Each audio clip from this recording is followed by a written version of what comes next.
Welcome to the deep dive. Look, if you live anywhere that experiences weather anymore, and let's face it, that's pretty much everywhere now, the whole idea of backup power, it's shifted, hasn't it, from maybe someday right into the must-have category. Oh, absolutely. Grid instability, these extreme storms. Yeah.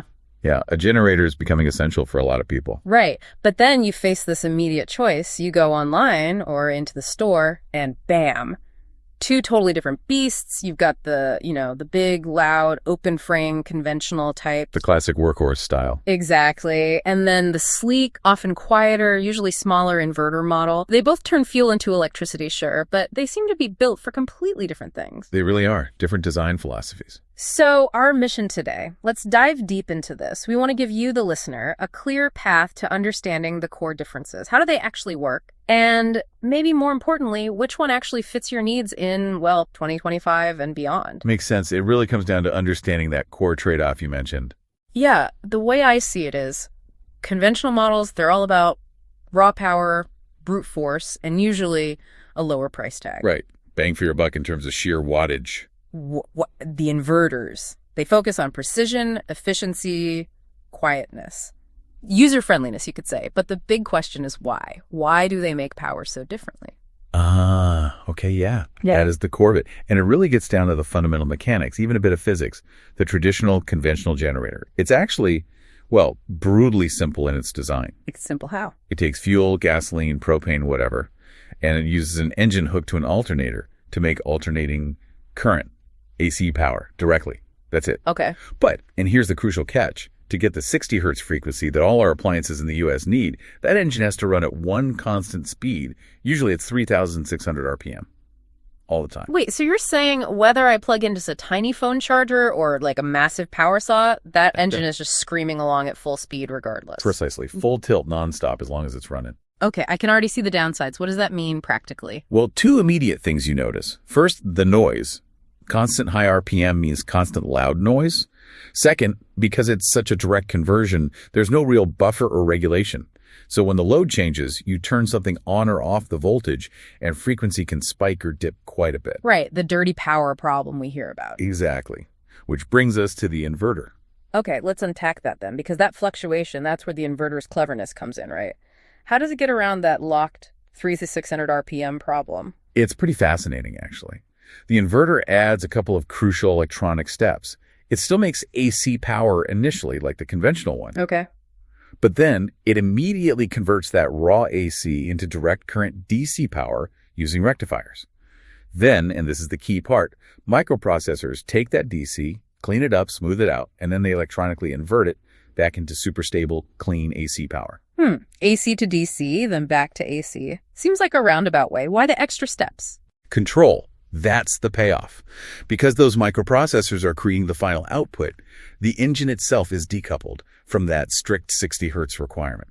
So the engine doesn't have to run flat out. Exactly. The engine speed can now adjust based on how much power you're actually drawing. Need just a little bit of power. The engine slows right down.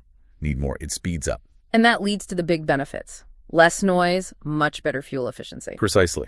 Minimal noise when the load is light, and drastically better fuel economy overall. Okay, those are huge selling points. So we get the how. Now let's lay them side by side. What does this difference mean when, the lights are out and you're relying on this machine? Power quality seems like the place to start, especially today. Absolute critical. We keep talking about clean power from inverters. What does that mean? It means the electrical wave is smooth and stable, consistent voltage, consistent frequency. And why is that stability so vital now? More so than, say, 20 years ago. Because almost everything we own has sensitive electronics inside. Laptops, smartphones, smart TVs, modern refrigerators, even things like CPAP machines for medical needs. They all have circuit boards that are incredibly vulnerable to voltage spikes or drops. Right. Those surges can just fry them. Exactly. We measure that dirtiness with something called total harmonic distortion, or THD. Think of it as electrical noise or static on the line. Okay. So how do they compare on THD? An inverter puts out really clean power. Yeah. THD is typically under 5%, sometimes even under 3%. That's perfectly safe for literally anything you plug into it. And the conventional... Because it's unregulated, running at that constant speed, the THD can be, shockingly high, up to 20%, even 25% sometimes. Wow, that's a lot. It is. And it means you are genuinely risking damage to your expensive electronics every time you plug them into a conventional generator. They're really best for simple stuff, power tools, basic motors, lights that just need juice and don't care much about the quality. Okay, that's a pretty clear line in the sand then. Sensitive stuff needs an inverter. Got it. Let's talk about the user experience stuff. Noise, obviously, but also portability. I remember my dad's old generator. Moving that thing was a two-person job, minimum. The weight difference seems huge. Oh, it's a total game changer. Inverters, partly because the engine can run slower, and partly because they often have enclosed casings for sound dampening, are remarkably quiet. How quiet are we talking? Like 50 to 60 decibels, that's about the level of a normal conversation, or maybe a quiet window air conditioner. Plus, they're designed to be compact, usually 40 to maybe 100 pounds, easy to lift, easy to store, perfect for camping, tailgating, RVs. Yeah, or just hauling it out of the garage without throwing your back out. Exactly. Now, contrast that with the conventional units. Because they're always running full blast and usually open frame.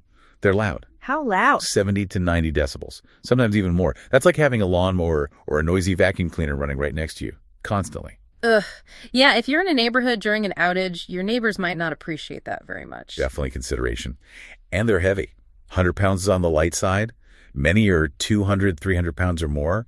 They almost always need wheel kits just to move them around. Right. Okay, so quieter, lighter. What about fuel? If that conventional engine is always running full speed, it must be just chugging gas, right? It absolutely is. Much less efficient. You're typically looking at maybe 4 to 8 hours of runtime on a full tank, depending on the size and load, of course. And the inverter, because it throttles down. Way more efficient.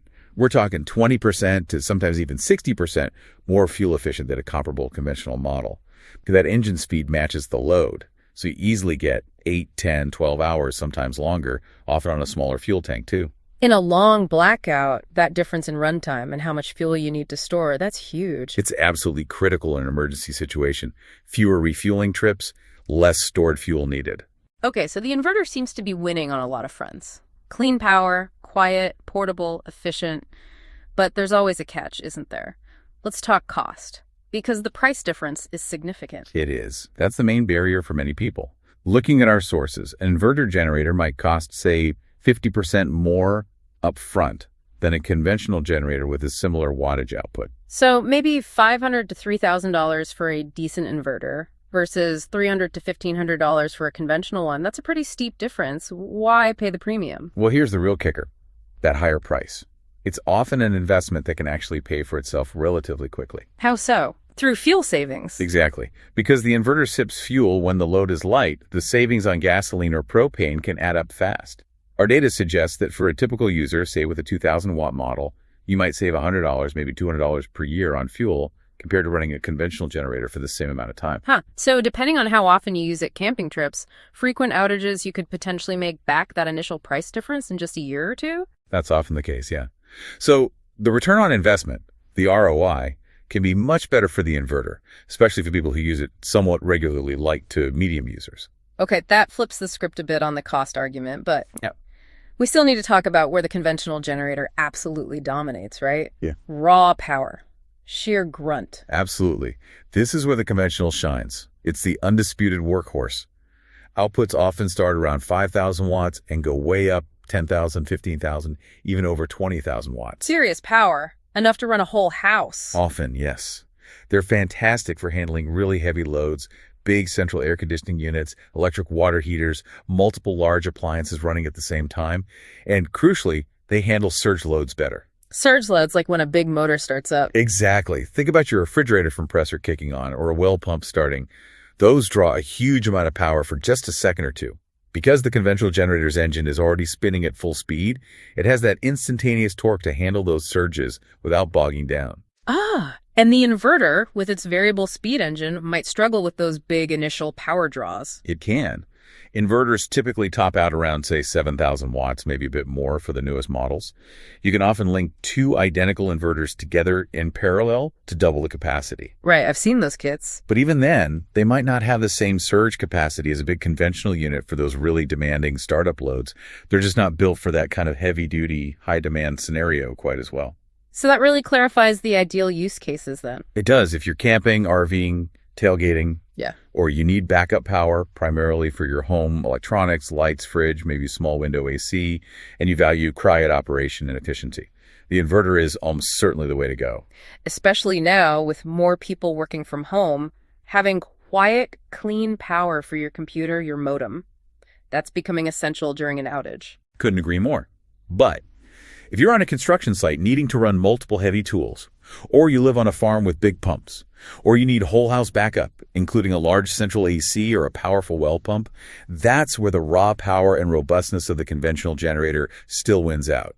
It's the rugged, high-output solution. Okay, now you mentioned fuel earlier, and this is where our sources say things are getting really interesting for 2025. The lines are blurring a bit. They are. Manufacturers know people want flexibility, so we're seeing a huge trend towards dual fuel and even tri-fuel, options becoming common on both types of generators. So running on gasoline, propane, sometimes even natural gas. Exactly. Propane is great because it stores stably for a very long time, unlike gasoline, and burns cleaner. Natural gas, if you have a hookup, means potentially unlimited runtime without refueling. Having those options, especially during an emergency when one fuel type might be hard to get, that's a massive advantage. That is a big deal. Okay, so to make this concrete for people listening, let's talk about some specific models mentioned in the research that illustrate these points.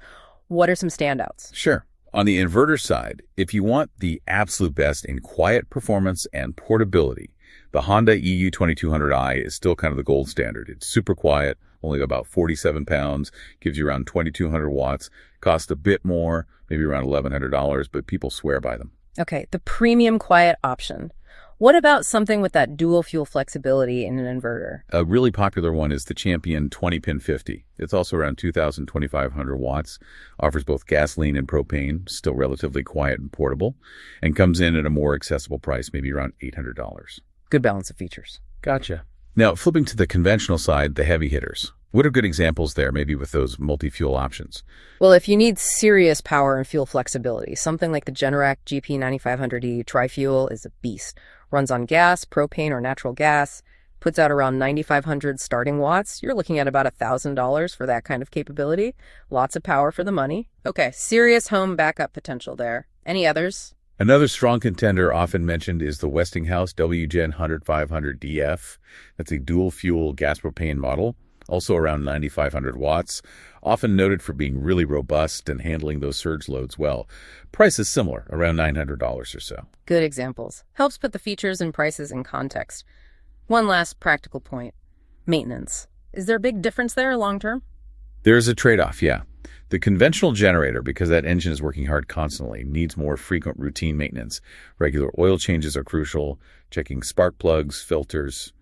It's like maintaining a lawnmower engine that runs a lot. Okay, more frequent, but maybe simpler tasks. Generally, yes. The inverter mechanically is often simpler because the engine isn't stressed as much. It might need less frequent oil changes. However, it has that complex electronic inverter module.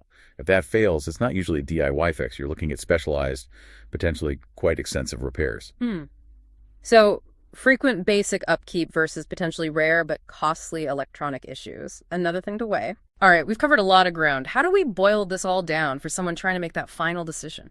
It really does come back to your main priorities. What matters most to you? Is it quiet operation, protecting your sensitive laptops and TVs, and maximizing fuel efficiency? If yes, you lean towards an inverter. Makes sense. But if your absolute top priority is getting the maximum possible power for the lowest initial cost, and you need to run heavy-duty tools or large appliances like a central AC or well pump, then the conventional generator is likely still your best bet. So it's about matching the tool to the job, basically. Precisely. And my final piece of practical advice is this. Before you pull the trigger on anything, do the math. Really calculate the wattage you actually need. Add up the starting watts and running watts of everything you realistically plan to power simultaneously. Don't just guess. Good point. Easy to underestimate or overestimate. Very easy. And second, whatever you choose, make safety paramount. Look for models with built-in carbon monoxide detectors. That's non-negotiable, really. CO poisoning is a serious risk with any generator. Absolutely critical advice. And maybe here's a final thought for you to chew on as you're looking at the market. We're seeing these dual-fuel conventional generators becoming much more common, right? Offering that propane flexibility, which used to be more of an inverter perk. Yeah, that trend is clear. So you might start thinking about hybrid approaches. Could you get the raw power you need from a slightly larger dual-fuel conventional unit, giving you that propane safety net and runtime, even if it's a bit louder and less efficient than an inverter? It sort of bridges the gap, offering high-power reliability with more flexible, stable fuel options. It's blurring the lines in potentially useful ways for homeowners needing serious backup.